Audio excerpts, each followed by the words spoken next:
அறத்துப்பாலில் வைக்கத்துள் வாழ்வாங்கு வாழ்பவள் வானுரையும் தெய்வத்துள் வைக்கப்படும் என்று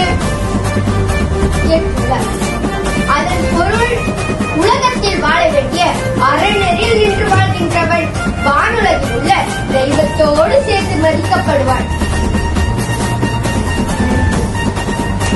மிக சிறப்பாக வழிநடத்தி